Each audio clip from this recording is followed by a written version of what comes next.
Hello everyone, welcome back. This is lecture 19 of the lecture series Signals and Systems. In this video, we'll learn about representation of aperiodic signal using complex exponentials and which is known as the discrete time Fourier transform. And then we'll see the Fourier transform for periodic signals and we'll also study the properties of discrete time Fourier transform. So let's get started. So for the continuous time Fourier transform, what approach did we use? We had the continuous time Fourier series and then we let the period which was t tending to infinity, right? And then we got the continuous time Fourier transform. So here also we'll take the same approach.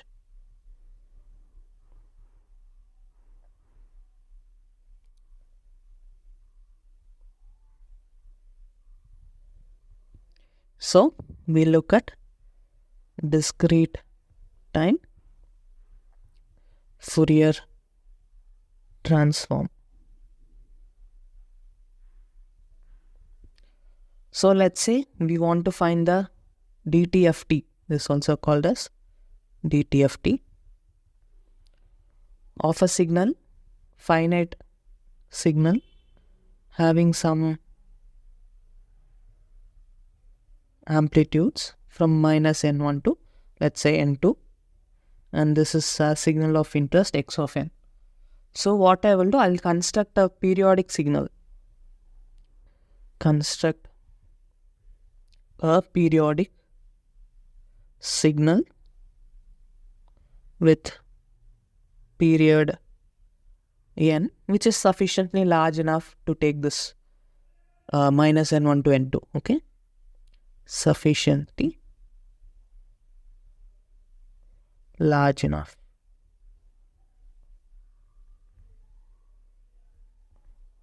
So also notice that this I am taking only a finite aperiodic signal, but we'll finally discuss what happens even if we have a infinite aperiodic signal. But for convenience, we'll just consider this. So I'll call it x tilde of n. So how will that look like? So it will have the same variation,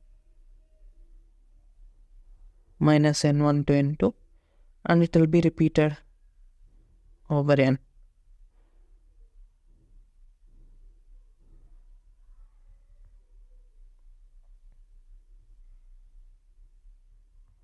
Okay, and all other places it will be 0. So for this x tilde of n, I can have a discrete time Fourier series, right, of x tilde of n, and I'll call the coefficients ak. So my x tilde of n will be equal to summation k over n ak e power jk 2 pi by n into n, right? And what will be my Fourier series coefficients? ak is equal to 1 by n summation n over n x tilde of n e power minus jk into 2 pi by n into n. So this summation is over some period interval of n, right? So I'll include n such that covers this region, okay? So 1 by n summation n equal to minus n1 to n2. It will start from minus n1 minus a to n2 plus b, but since x tilde of n itself is 0 in those intervals, I'll just consider only this interval, okay? So I'll have x tilde of n e power minus jk 2 pi by n into n. But also notice that inside this interval, your x tilde of n is equal to x of n, right? So your x tilde of n equal to x of n for minus n1 less than or equal to n less than or equal to n2. So then I can replace it there. Summation n equal to minus n1 to n2 x of n e power minus jk 2 pi over n into n. So now with x of n, I can actually tend the limits from minus infinity to infinity, because anyway in x of n, all these places are, it's going to be equal to 0. Okay. So I will tend n equal to minus infinity to infinity x of n e power minus jk into 2 pi by n into n. So this has a similar form to our frequency response function, right? So x of e power j k omega naught, let's say, is equal to summation n equal to minus infinity to infinity x of n e power minus j k omega naught n. In general, if I have x of e power j omega, then I'll have summation n equal to minus infinity to infinity x of n e power minus j omega n. So this is just a special case of omega equal to k omega naught. So what will my ak be? It will be 1 by n x of e power jk omega naught. So now I'll take this and substitute it in this definition. My x tilde of n is equal to summation k over n 1 by n x of e power jk omega naught e power jk, I'll call here also omega naught n. So now I know my omega naught is nothing but 2 pi by n. So now I want to tend n to infinity, which also means that my omega naught by 2 pi tends to 0, right? So I will just write everything in terms of omega naught so that it is convenient for us to take the limits. So x tilde of n is equal to n, I can write it as 1 by n, I can write it as omega naught by 2 pi. So I'll write a 1 by 2 pi summation k equal to n x of e power jk omega naught e power jk omega naught n into omega naught. Now we need to observe how does this summation term look like. So it looks like this. Suppose I have let's say from minus n1 to n2, or I can say from, let me consider k equal to 0 to n minus 1. So if I have this x of e power jk omega naught, so I'll have for each k, I'll have something, and each place. So again, this is n, but if we take with respect to omega, and we know it is periodic with 2 pi. So if you consider only one period, and each of this interval, I'll call it omega naught, because omega naught is nothing but 2 pi over n. So when my n increases, your omega naught is going to decrease, and it will approach 0 as n tends to infinity. So let me call each of this with this omega naught long. Then I'll have omega naught, 2 omega naught, 3 omega naught, and so on. And I'll also have this, let's say this function x of, it's something like this. Okay.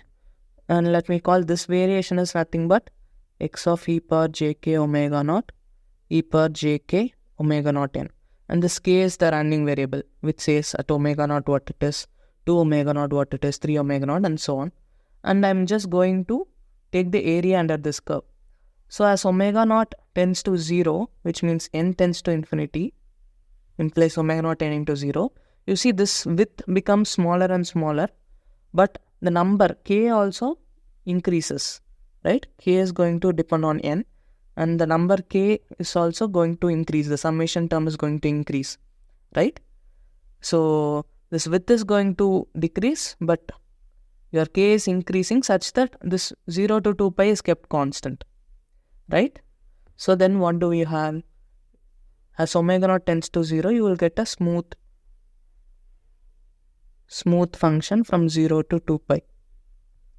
And this summation is nothing but it will be replaced with an integral. So here it was summation. Now it is replaced with integral. So that we'll see how. So omega naught is tending to d omega, and your k omega naught is nothing but the running variable omega, and your summation k over n is replaced with integral over 2 pi. Again, this 2 pi, it can be over any period starting from minus pi to pi or 0 to 2 pi, because your this integral itself is going to be periodic. The summation term also is going to be periodic, right? It follows each other. Okay. So how will my x and also your x tilde of n will tend to x of n as n tends to infinity or omega naught tends to 0. So how will my x of n look like? So x of n is nothing but, you will have 1 by 2 pi integral over 2 pi x of e power j omega n d omega. So this is what we obtained for a aperiodic signal x of n, and this is called as the discrete time Fourier transform. Very, very important result. Okay, and we also got what is this x of e power j omega. Earlier we defined it, so it is here. So here x of e power j omega is nothing but summation x of n equal to minus infinity to infinity e power minus j omega n. And again, to reiterate, this x of e power j omega is called as your discrete time Fourier transform itself, because it is telling what each of the weightage carries, right, in the frequency domain. And this equation is nothing but your DTFT synthesis equation. And it is also called as the IDTFT.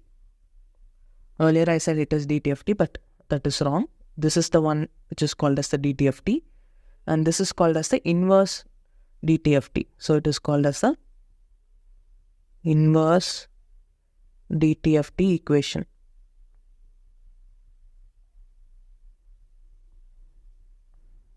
And this is your analysis equation, and also called as your DTFT equation. And this x of e power j omega is itself called as the discrete time Fourier transform. And if you compare it with the continuous time Fourier transform, we had an integral in the continuous time Fourier transform given by x of j omega equal to minus infinity to infinity x of t e power minus j omega t dt. So here we have a summation term, and we also have our I inverse CTFT, right, which is given by x of t equal to 1 by 2 pi integral minus infinity to infinity x of j omega e power j omega t d omega. So you can see the similarities and differences. Your x of j omega is having an integral, and here it is a summation, and then your summing coefficient is n, and here it is time. And in the IDTFT and ICTFT, you have 1 by 2 pi factor, and here the integral is from minus infinity to infinity, but here it is only over 2 pi interval, because your x of e power j omega was periodic. Here your x of j omega is not periodic, right? And you have e power j omega t d omega. So now we have analyzed all the 4 domains in the time, right? Which I'll write it down. Time domain. And then we have the frequency domain. So let's say continuous and periodic. So continuous time and periodic, we had continuous time Fourier transform, right? CTFS. And in our frequency domain, if you remember, we found a case, right, which was discrete, and they were aperiodic. So next we had continuous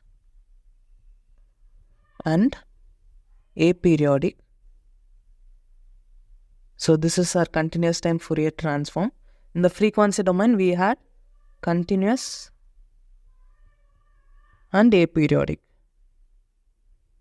right? And then the third one we had discrete and periodic, given by our discrete time Fourier series. And in the frequency domain, we had again discrete and periodic, right? We had AKs which were also periodic. And then we finally now we saw discrete and aperiodic given by discrete time Fourier transform. And as you can observe, it is periodic with omega. If you substitute omega with omega plus 2 pi, it is going to be same as x of e power j omega. So it is again going to be continuous. It is continuously varying with omega, right? And it is going to be periodic. So you can see the nice relation. I'll try to highlight. So if it is continuous, you can see it is aperiodic in frequency domain. And if it is discrete in time domain, it is going to be periodic in frequency domain, right? And if you take the other case, if it is periodic in time domain, it is going to be discrete in your frequency domain. And if it is aperiodic, sorry, this is aperiodic. If it is aperiodic in time domain, it is going to be continuous in frequency domain, right? Periodic discrete, aperiodic discontinuous.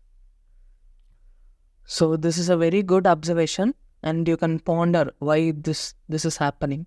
Okay, fine. So this is the result we got here. So next, let us see the discrete time Fourier transform for periodic signals, similar to the case we had for continuous time signals. So discrete time Fourier transform for periodic signals.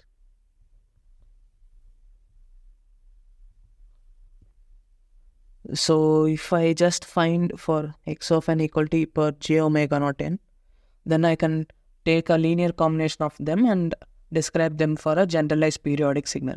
Why? Because your DTFT operation is linear. So you will be able to do that. And also you need to keep in mind that your x of e power j omega is periodic in omega with period 2 pi. So if we go back and look at this, so let me take this or just this equation.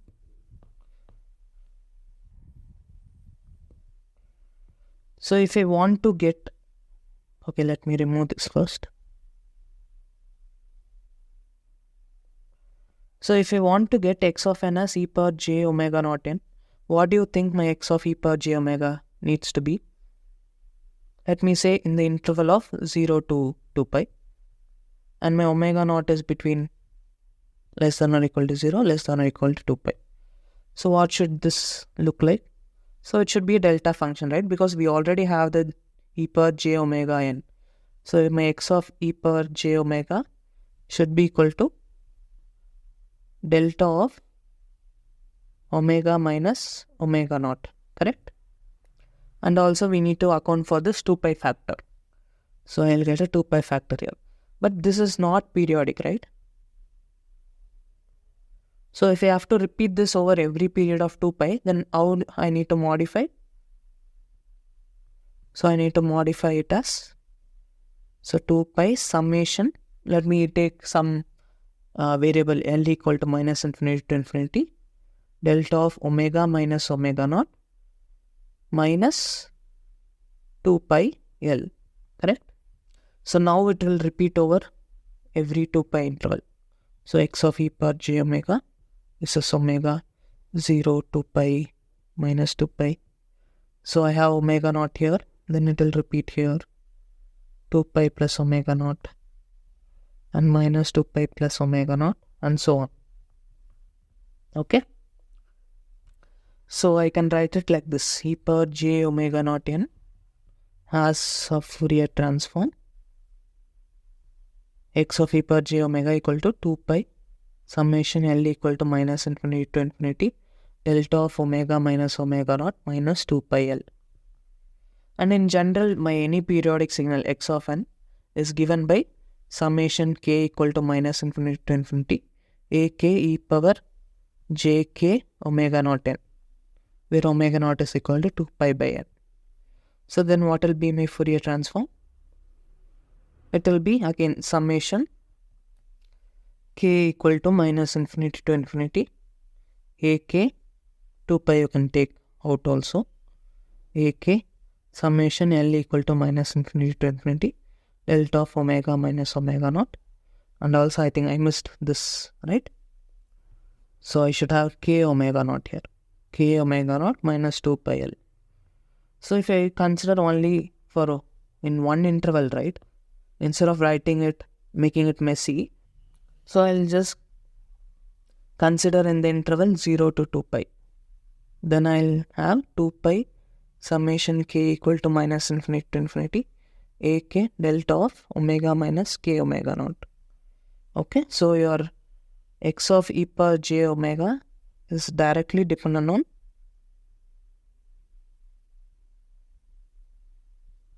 ak, right, your Fourier series coefficients. So this was the similar result we obtained in the continuous time domain also. Of course, even if in exam the DTFT they have given only over one period, you have to extend it, like because it is understood, right, your DTFT is anyway going to be continuous, periodic. So it is understood even if they give over only a finite domain, it means that it is going to repeat after every 2 pi. Your period is also fixed for your DTFT, right? So sometimes it is also convenient to represent it only over one period. So sometimes it is convenient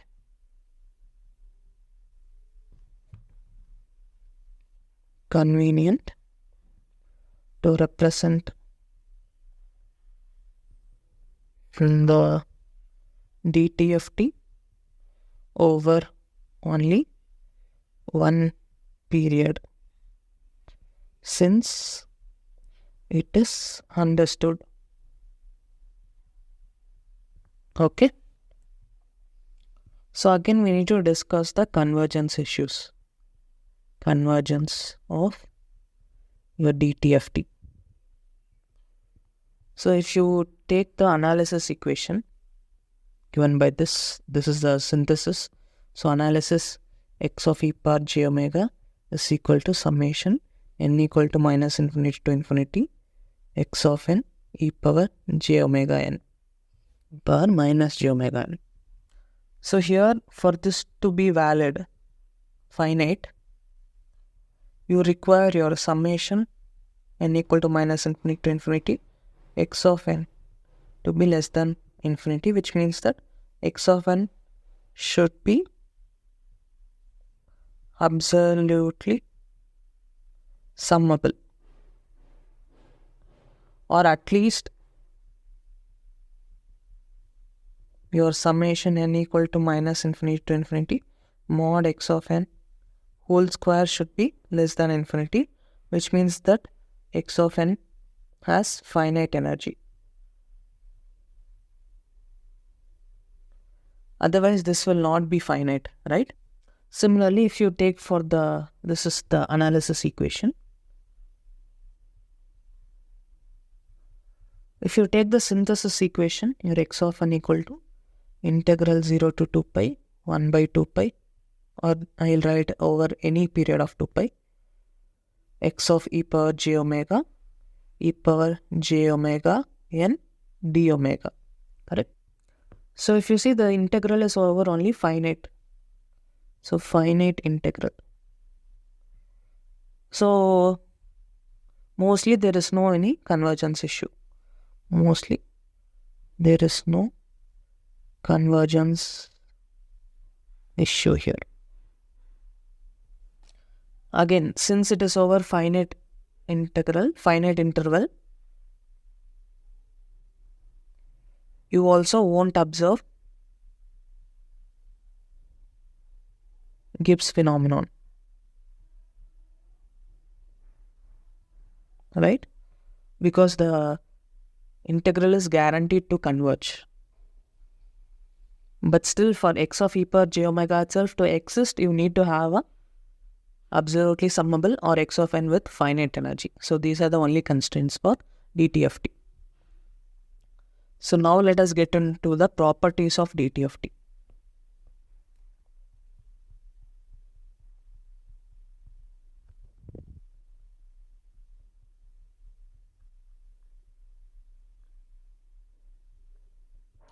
So since by now we have been accustomed to seeing all the properties such as linearity, time shifting, convolution, multiplication, etc., etc.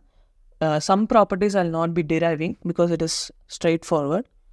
So if you would like to derive that, you're welcome to. Okay. So the first property is, as usual, the linearity. So if my x of n has a Fourier transform, discrete time Fourier transform, x of e power j omega, and my y of n has a Fourier transform, y of e power j omega, then my a x of n plus b y of n will have a Fourier transform, a x of e power j omega plus b y of e power j omega. And this is straightforward using the synthesis equation. You just add to merge the integrals, right? Okay. So your second property will be time shifting property. So if your x of n has a Fourier transform, x of e power j omega, what will your x of n minus n naught will have? So you can see from your synthesis equation, it is equal to 1 by 2 pi integral over 2 pi x of e power j omega n d omega. So substituting n with n minus n naught will give you an extra term of e power j omega n naught. So that will come here, e power minus j omega n naught x of e power j omega. So then you have the frequency shifting.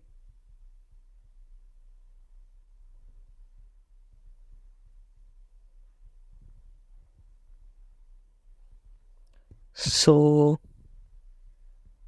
if x of n gives x of e power j omega, what gives x of e power j into omega minus omega naught? So for this you can take the analysis equation, summation n equal to minus infinity to infinity x of n e power minus j omega n.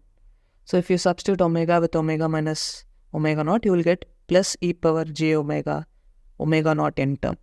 So e power j omega naught n x of n will give you x of e power j into omega minus omega naught. Okay. So next let us see the property of conjugation. So if x of n has a Fourier transform, x of e power j omega, what does x conjugate of n give you? So for this you can use this equation, right? So if you take conjugate, you will get a conjugate here and this will be minus, and you have to replace minus with plus. So what do? You substitute omega with minus omega, right? The integral will be taken care of. So you will get x conjugate of e power minus j omega. So x conjugate of e power minus j omega. So you just need to use this equation.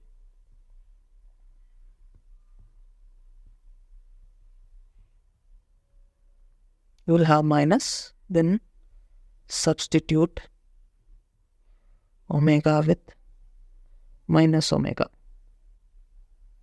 Okay. So the next property is time reversal. This is again easy. So if x of n gives you x of e power j omega, what does x of minus n give you? So it is going to give you x of e power minus j omega. Why? Your x of minus n.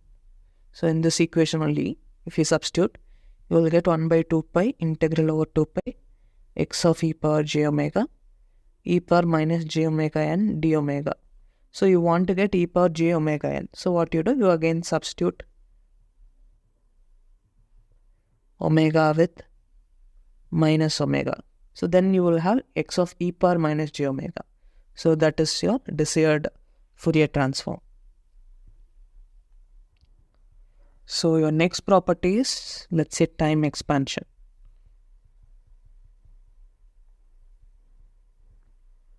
So time expansion we already defined.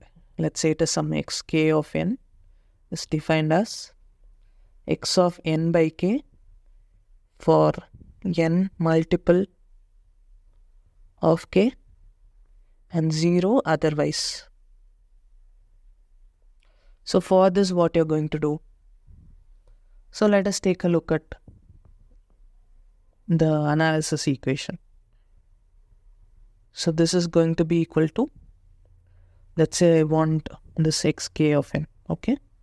So I'm going to sum n equal to minus infinity to infinity xk of n, right? E power minus j omega n. And this I can replace with x of n by k e power minus j omega n. And what I'll do, I'll replace n with kn. Okay, because the summation anyway is going to be valid only for this terms, right? All other cases it's going to be equal to 0. So all your x values will be covered. So I'll have summation n equal to minus infinity to infinity x of n, because I replace n with kn, it will become x of n e power minus j omega kn, right? So this is nothing but my x of e power j omega with omega replaced with k omega, right? So this is nothing but x of e power j k omega. So there is a compression in my frequency domain. So x k of n is going to give me Fourier transform of x of e power j k omega. Okay. So next property is very important property, which is nothing but the convolution property.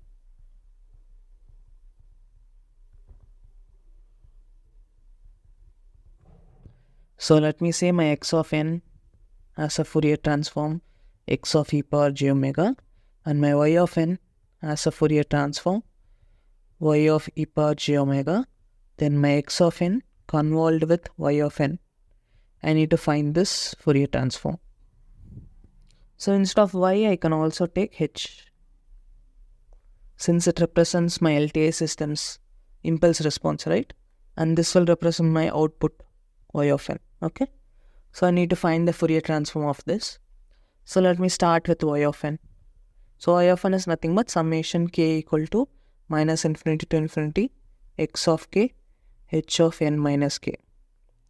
And my y of e power j omega is nothing but summation n equal to minus infinity to infinity y of n e power minus j omega n.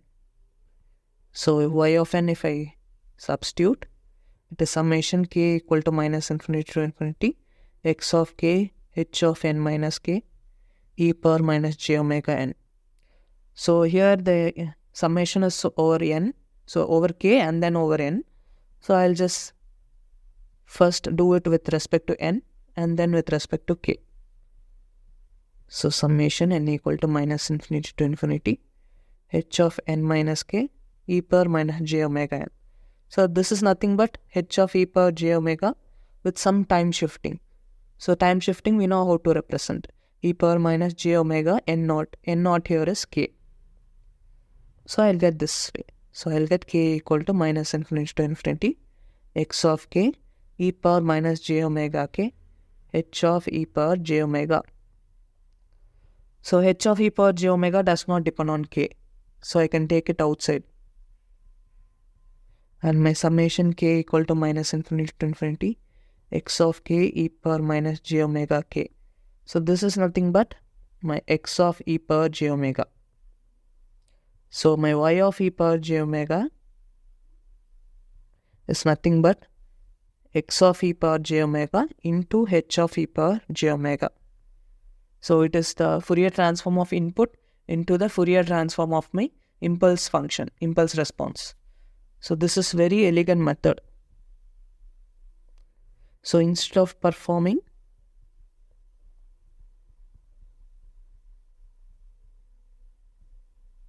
complex convolution in time domain, it is just a multiplication in the frequency domain.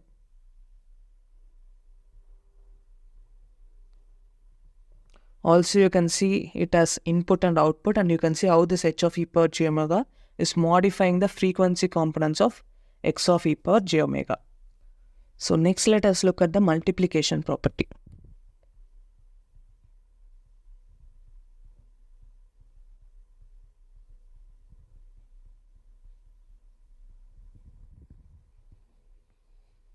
So I'll take x1 of n gives x1 of e power j omega, and x2 of n has a Fourier transform x2 of e power j omega.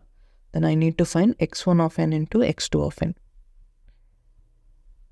So I'll call it my y of n. So my y of e power j omega is nothing but summation n equal to minus infinity to infinity y of n e power minus j omega n, and my y of n is nothing but x1 of n into x2 of n e power minus j omega n. Now if I substitute x1 of n with its Fourier transform, which is nothing but 1 over 2 pi integral over 2 pi x1 of e power j omega n d omega. So my y of e power j omega will now look like 1 over 2 pi, or I'll just keep the summation minus infinity to infinity 1 over 2 pi integral 2 pi x1 of e power j omega n d omega. And this I'll call it over theta, because here also I have omega. So this I'll say I'll integrate it over theta. So this into x2 of n e power minus j omega n. Now I'll just replace, like first do the summation and then do the integral. So then I'll have 1 over 2 pi integral 2 pi x1 of e power j omega and summation n equal to minus infinity to infinity x2 of n e power j theta n e power minus j omega n, this into d theta. And this, if you observe, it is nothing but e power j minus j into omega minus theta into n, right? Summation n equal to minus infinity to infinity x2 of n into this. So this is nothing but your x2 of e power j into omega minus theta, right? So I can replace that. So 1 by 2 pi integral over 2 pi x1 of e power j omega x2 of e power j into omega minus theta d theta. Again, this here is theta. I replaced everything with theta, right? So the integral here is over theta. So here also I need to replace with theta. So if you integrate over theta, you will be left with only omega. So that will give you y of e power j omega. So this is like a convolution in frequency domain. And since it is periodic, over only 2 pi we are doing, it is called as periodic convolution. So this is also a very important result. So if you have to perform multiplication in time domain, you have to do a periodic convolution in frequency domain. Okay, so your next property, let us see about difference, or the first difference.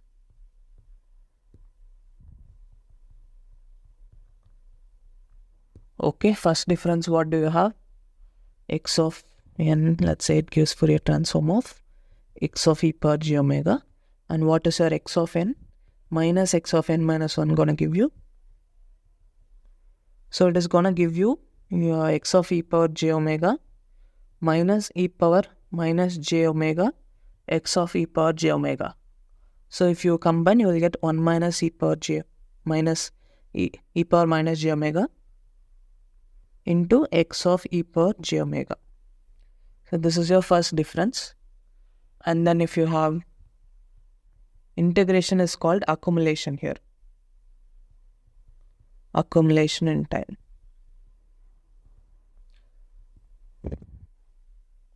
So if I have x of n having Fourier transform x of e power j omega, then my summation k equal to minus infinity to n x of k will be having a Fourier transform of just inverse of this. So it will be 1 by 1 minus e power minus j omega x of e power j omega. And similar to the time, continuous time case, if I have a DC term in here, then I'll have an extra term pi x of e power j0 into summation k equal to minus infinity to infinity delta of omega minus 2 pi k. So it is just the periodic property of this. So next let us see differentiation and frequency.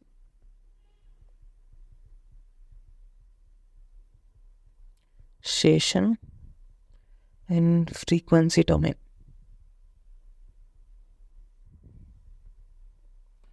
So if I have my x of n having a Fourier transform x of e power j omega, then what will my d by d omega x of e power j omega look like in the time domain? So for this I can just take e power j omega. So n equal to minus infinity to infinity x of n e power minus j omega n. And if I do a differentiation, what will I get? I'll get summation n equal to minus infinity to infinity minus j n x of n e power minus j omega n, right? So this j I can keep at this side or bring it to the other side and have j into d of x e power j omega by d omega is equal to summation n equal to minus infinity to infinity n x of n e power minus j omega n. So my n x of n is going to give me j into d by d omega of x of e power j omega. And then I have my Parseval's relation.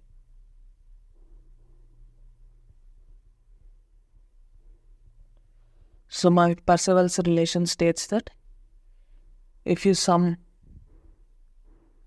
my entire x of n, the energy in x of n in the time domain, it will be equal to your energy over one period in the frequency domain.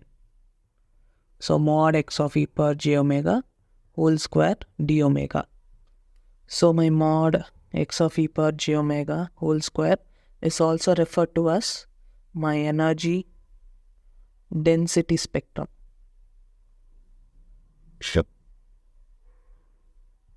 And again, this is straightforward to derive because you just have to do this as x of n into x conjugate of n and use multiplication property.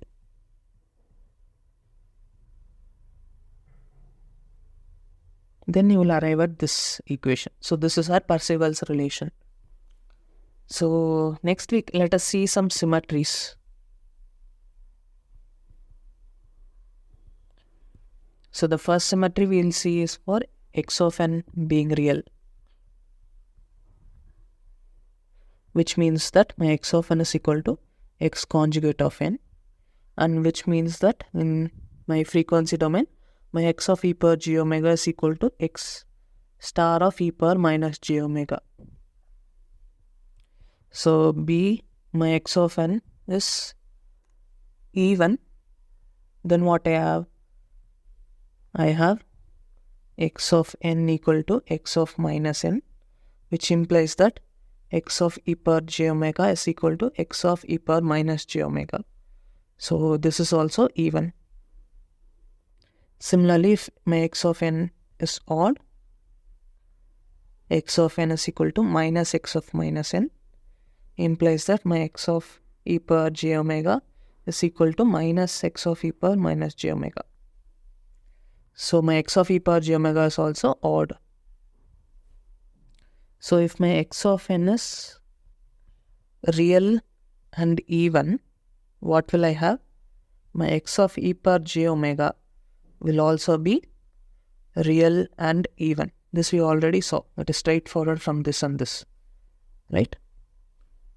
Similarly, if my x of n is real and odd, then my x of e power j omega is purely imaginary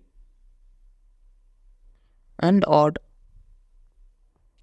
Similarly, you can also do it for purely imaginary and even, purely imaginary and odd. You will get similar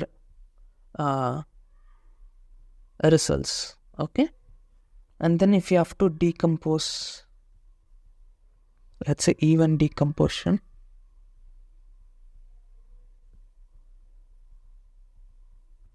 of real signal. So my x e of n is equal to x of n plus x of minus n by 2. So in frequency domain, my x e of e power j omega will be x of e power j omega plus x of e power minus j omega by 2. And since x of n is real, I can write this one as x of e power j omega plus x of e power j omega conjugate by 2.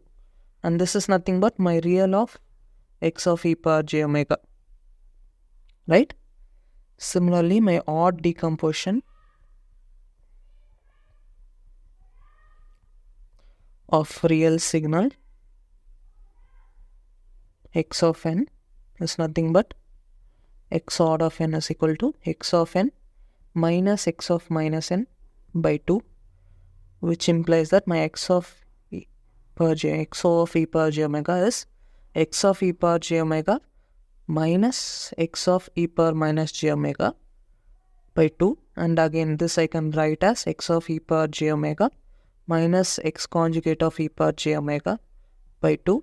And this is equal to my j into imaginary part of x of e power j omega. So this is how your decomposed signals will look like in the frequency domain.